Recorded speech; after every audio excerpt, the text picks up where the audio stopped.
শ্রদ্ধা জানাতে ঢাকার ইরান দূতাবাস সর্বসাধারণের জন্য খুলে দেওয়া হয়েছে। আর এ নিয়ে আরও জানাতে যুক্ত আছেন শাহরিয়ার জামান পুলক। পুলক, এখন পর্যন্ত কারা শ্রদ্ধা জানিয়েছেন?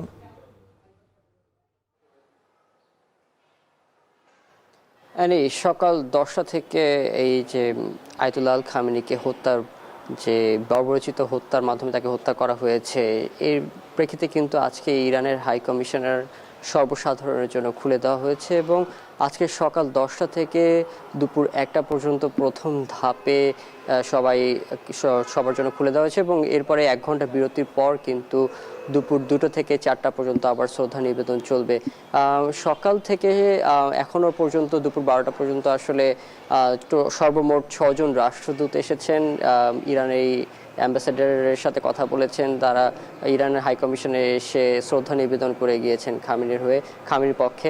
এবং সর্বপ্রথম এসেছিলেন রাশিয়ার রাষ্ট্রদূত, এরপরে কিন্তু আসেন ব্রুনাইয়ের রাষ্ট্রদূত, এরপরে ব্রুনাইয়ের রাষ্ট্রদূতের প্রস্থানের পরেই পাকিস্তানের রাষ্ট্রদূত আসেন এবং সকাল 10টার কিছুক্ষণ পরেই তারা আসা শুরু করে এবং সর্বশেষ আলজেরিয়ার রাষ্ট্রদূতের প্রস্থান কিন্তু ঘটেছে। তারা বলছেন যে এই যে বর্বরচিত হামলার মাধ্যমে ইরানের যে সর্বোচ্চ নেতা তাকে খুন করা হয়েছে, এর মাধ্যমে তারা কিন্তু একটি বার্তা দিচ্ছেন যে আসলে মুসলিম বিশ্ব যারা রয়েছেন তারা একসাথে হয়ে কাজ করার তিনি কথা বলছেন এবং ইরানের পাশে থাকারও তারা বিভিন্ন ধরনের বার্তা দিচ্ছেন বলে আমরা জানতে পেরেছি।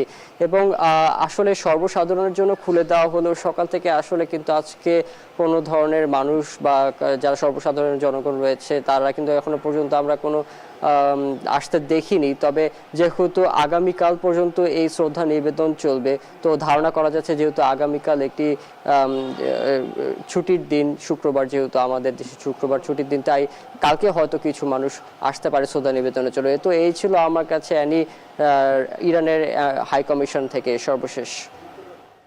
খামেনির প্রতি শ্রদ্ধা জানাতে ঢাকার ইরান দূতাবাস খুলে দেওয়া হয়েছে সর্বসাধারণের জন্য, আর সে খবরই জানাচ্ছিলেন।